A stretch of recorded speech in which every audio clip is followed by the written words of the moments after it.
Hey guys, it's Cody Cupid from Zero Doom Studios, and I'm here with Chris Moujaes to interview him. He's the creator of Flux Destiny. I'll let him tell you a couple things about himself before we begin.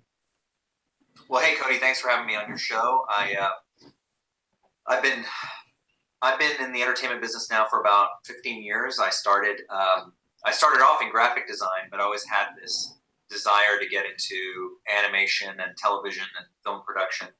And right out of college, over the course of my career, I quickly got into a lot of opportunities that led me into the field I wanted to get into. Most recently, before I left to be on my own and do my own thing again, I was an executive at Funimation. So I was there for 6 years doing. I was head of original entertainment. So when I was there, I founded that group, and the responsibility was to create original anime and to produce TV shows and films and music albums.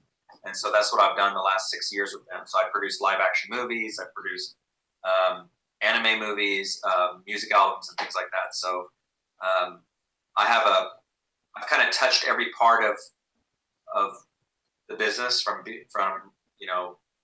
raising money to do stuff to actually producing content to distributing it. So I've kind of seen all angles of it. So I've been on the business side, and I've also been on the creator side, because I'm now back to creating my own content. So it's kind of how I ended up back at Flux Destiny.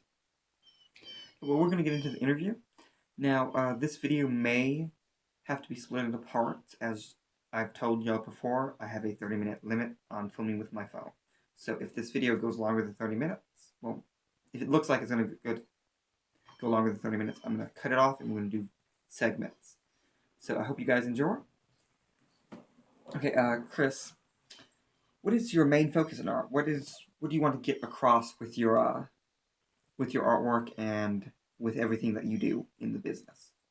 So for me, the storytelling is very personal. It's very important to me. Like, I do it because I like to tell stories that that resonate with people, and that resonates with the same kind of struggles people have. I mean, that's why I made Flux Destiny, for example, was the idea that everyone struggles with what they want to do with their life, and why life doesn't work as a straight line. You think you want to be somewhere, but you find out that life really works like this. It's kind of like a crooked line, and that's what I'm trying to explain with Flux Destiny. Is based on my own experiences, is creating these characters that can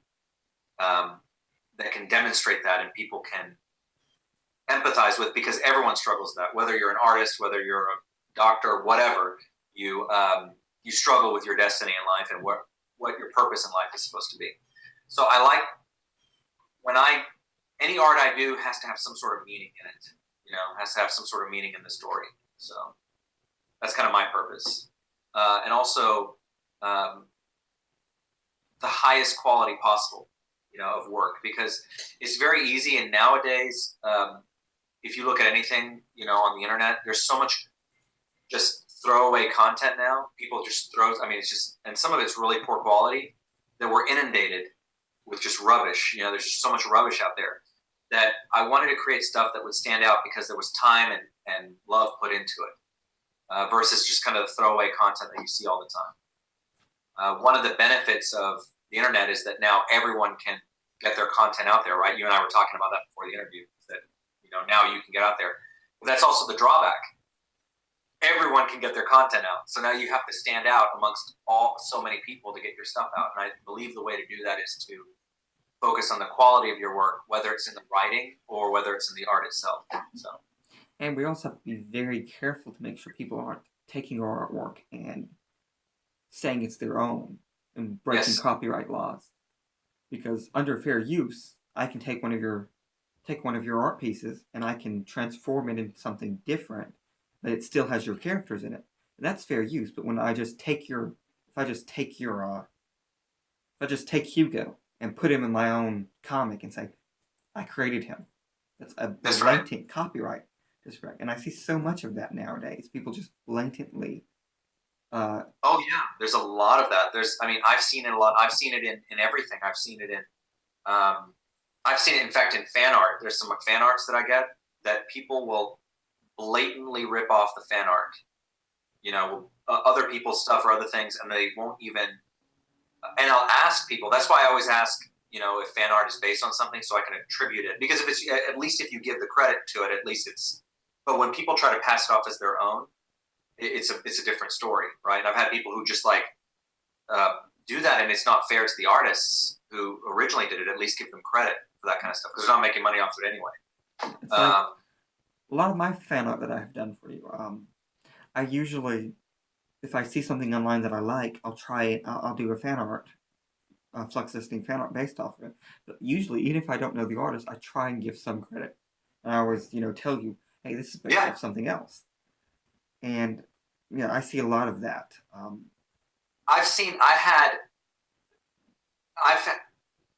There have been such blatant ripoffs of fan art that I've gotten stuff where there was this one fan who was sending me art, and immediately I noticed that the art was way too good.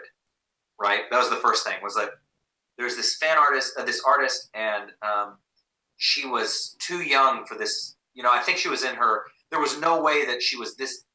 It was unlikely. I shouldn't say no way. It was unlikely that she was this skilled at this point of her age to have this art.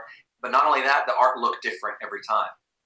And she kept telling me that this is, Marco and Hugo fan art. And I said, it just, finally, someone emailed me and told me that, hey, this fan art you just put up is ripped off from this. And she just took it, and said, this is her work.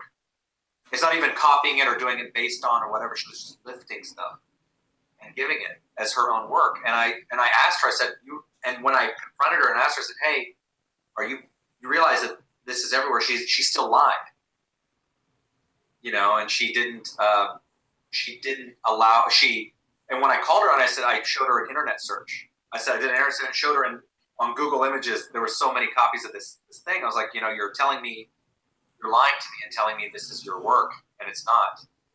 That's just awful. You're just ripping off someone else's stuff, So that's, to your point, it's pretty awful when people do that, It's dishonest, and you're also ripping off somebody's stuff, You see, that's when I make YouTube videos, when I'm drawing some of my own original work. I always say, you can use this concept if you credit me. That's right. Give anyone a free license to use my work if they credit me, like my signature cross, which it took me 6 years to design that to where I can just sketch it with ease. But it has a great deal of meaning to me. But I don't mind people using it as long as they credit it to me. Because one day I want to, do a graphic t-shirt design off of some of my works. And like I said, I don't mind anyone copying my crosses or my hearts. All that, because most of my original artwork is based off of earlier artworks from my friend who taught me how to draw. It's not even completely original to me, but I would love if we could have more honesty in the art world. Yeah, because I'm totally with you. That's absolutely right. Because I see such a lack of integrity nowadays, and because it's too easy. It's too easy now to steal and get away with it. That's the thing, is that you can artwork is at your fingertips through the internet, and you can just steal and put things as your own. It's a double-edged sword now. You can we can put our art out there, and people can see it nowadays. We can get paid more easily and stuff like that. They can also steal our artwork more easily, which is why I what I'm going to start doing on my Facebook page, and all that is put watermarks on my drawings. That way, people can't just blatantly steal them. But that's one of the costs of being in this digital age now, is that there are people who are. Well, remember that I showed you that that racy commission that someone did off Hugo? Someone got paid for that. That's my work. I mean, not the racy, but they based it off a drawing that I did, and they just took it and converted it into a racy drawing using my exact drawing. And they got paid for it. It was a commission, and so that's theft, to me. And plus it's you're taking the characters and putting them in these positions and then doing that and then getting paid for it. It's just, why didn't the person who commissioned that instead contribute to the original work if they like the work so much? Yet they're commissioning people to do thief. At least if that guy had done an original racy image based on one of my characters, okay, fine, it's his own thing. But he just took my drawing and drew over it. Yeah. You know, and it's just and got paid for it. And it's ridiculous. Like, you can go on Tumblr and find like copies of anyone's work that has stuff done like that to it, and like I can tell when it's original if they just they took it and they put the character in that position themselves, or if they just took a screenshot and added That's right. Pieces to it, and integrity is being so spread thin nowadays. Yep, it is. And like, I try and keep my Facebook page and my YouTube channel family friendly. Although I need to start keeping your live streams family friendly. That's your fault. Yeah, I need to make those more family friendly for you. That's your fault, buddy. It's pretty family friendly until you come in. Yeah, but look at you turning red over there. If any of us watch the live streams, y'all know what I'm talking. Y'all know what we're talking about. But it's like original artists. It's so hard to also do original work in today's age because everything's been done before. But I always think there's if you have the inspiration, there's something you can create that's different, that's uniquely yours. And I always try and do that, although I do a lot of copies of other people's work so I can challenge myself. That's how, when I first started learning to draw, when I was a kid, in the 80s, like Nintendo games came out with instruction books, and the instruction books used to be really detailed. Like there would be a lot of art like really cool art, like Legend of Zelda, Mario, all these had amazing art in them. And what my mom used to... As I probably played all the games you're talking about right now. I know what those books are like. Yeah, you're talking about it, right? Yeah. So my mom used to work for a doctor, and she had a copy machine that could magnify and blow things up. So she used to take I'd give her the instruction books, and she would make copies of them and blow the pictures up. And then I would take tracing paper and I would trace over them. And over time, that's how I started developing my style. That's why my style has this kind of mix of different things. Like I learned from, looking at Nintendo art, like Mario Brothers, which was a big inspiration to me, Sonic the Hedgehog, Mega Man. That's kind of where I come from, is that kind of, that area. And so from tracing, man, I had so much tracing paper, and I would trace these things. I'd learn the shapes, and I taught myself that way. So that's how I learned the discipline. And then over time, as I started becoming skilled as an artist myself, then I had my own style, and then started adapting it by learning from like for example, how I draw the teeth on the characters. I saw someone draw teeth that way, and I was like, oh man, I love that, how they do that teeth. So I assimilated it into my style. So no one has a completely original anything. It's you are inspired by other people's work, and you come up with your own original style by bringing in influences from other people, and that's how it works. Yeah, and that's how it should be nowadays. Everything now is based off of cooperation. Right. Like that you can't get anywhere in the scientific field if you don't cooperate with other scientists. You can't get anywhere in the artist field if you make every other artist hate you. If every artist hates you, they're not going to help you when you need help. That is absolutely right. And I'll tell you that there's two things on that. The first thing is about, like you said, the cooperation is an important part because there's a cycle to this thing. When I was first starting out, no one was there to help me. No one, I had to, I had maybe one or two people who were really senior to me in terms of like their experience, who they even talked to me, but they never even offered to help me. I did not get any help. And I was determined that whenever I got to a position where I could give back and do some of that, I would not follow that same path. I had to do everything myself because no one would help me. And I had people who would talk to me, occasionally, but there were just I never got any significant help from other artists, and that was really a shame. And I'll tell you that on the other side, the flip side, when we were talking about, that connects to the part about integrity and stealing and everything like that. piracy is a big problem too, because people have grown up in this age where they're used to getting everything for free on the internet. And so the value of content has gone down dramatically because, okay, fine, you want to make me pay for your content, I'll go elsewhere and get entertained elsewhere, right? Or I'll steal your work. I'll go download it for free somewhere. Well, that's another thing, is that people don't seem to realize that the internet is not really free. Like, Facebook's not free. All of these free websites aren't actually free. Right. The website is collecting information about you and selling it. Yeah, that's right. And now that Congress has, Congress has signed that bill that basically just completely ruined that's right. internet privacy, it's going to get worse. And like That's right. everything you do, from you and me, this video call, Facebook's recording this video call and selling probably the context of what we're saying. Yeah, that's right. So that they can better have advertisers better targeted at us. That's right. And people realize, oh, everything on the internet's free. Everything should be free. No, that's one of the biggest problems. It's an illusion. It's a total illusion. Yes, because like I would rather pay $5 for Facebook a year. Yeah, that's right. Than have Facebook sell all of my public and private information to a big corporation. Absolutely right. That is a really important distinction to make. That is so true. And that's the same with content itself.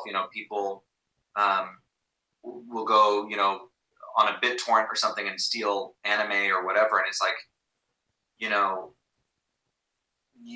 don't realize that the amount of effort and time that goes into making this content, and you complain that there's not enough of it, or that the quality is not good enough, or whatever. Well, you realize that you're a huge part of the problem.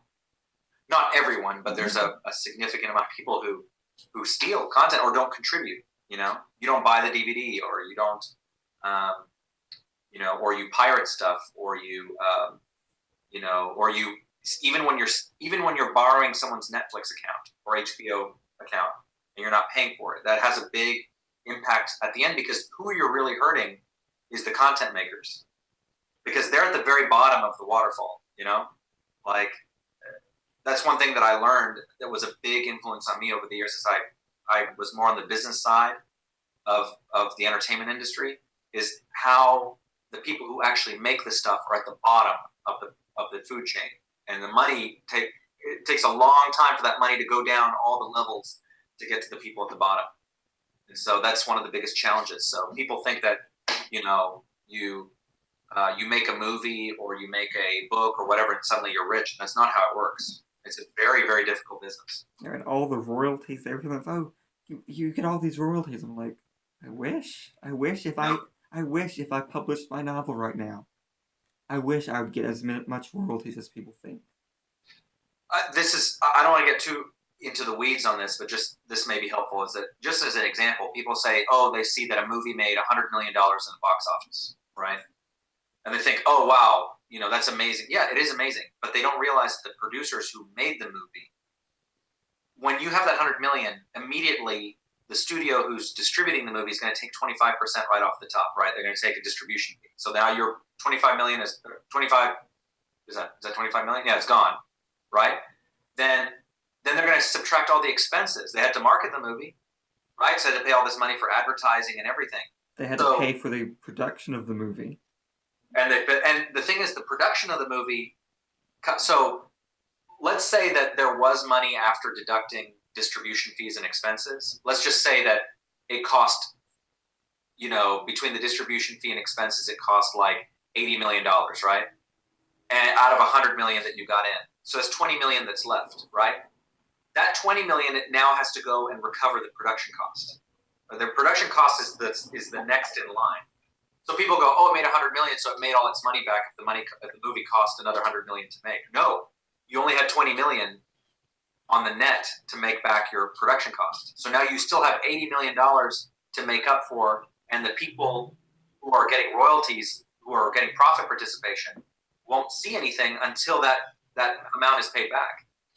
So, it's a very difficult business. So, that's just I don't want to get too deep in the weeds on that, but people don't really understand that. A lot of things that I've done that have helped me as an artist, and this is kind of a question I know you might ask me later, is that a lot of my background is working on the business side. Like I've done financial models for big movies to get big movies approved.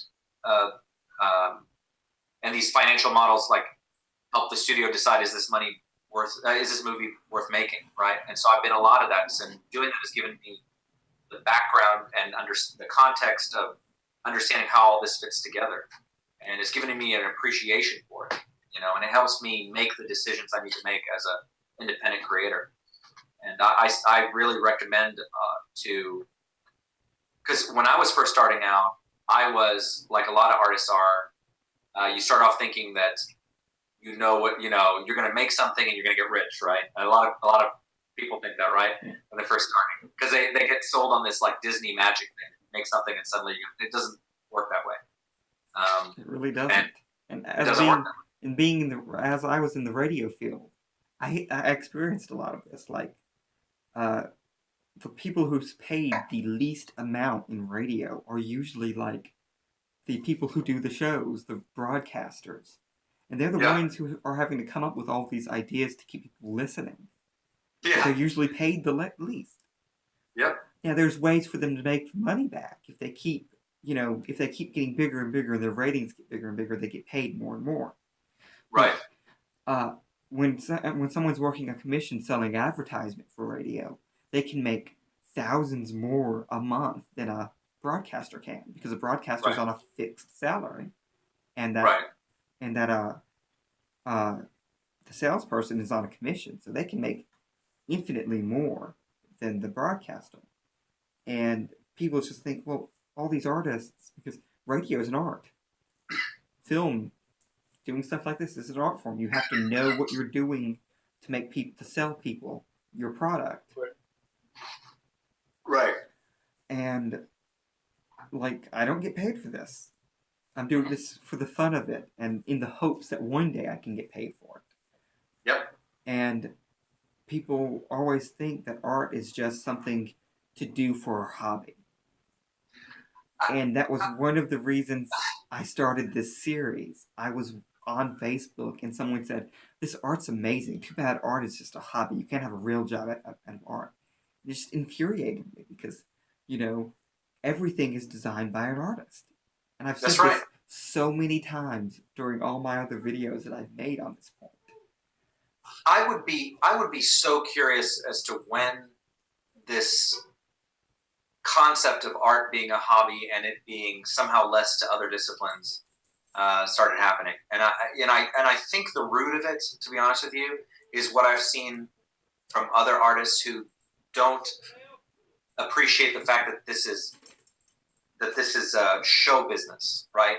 Show business. You have the show part, and everyone loves that part, right? Yeah. Because they know the art, and that's the easy part for the artist because they know that part, but they don't appreciate the business part, right?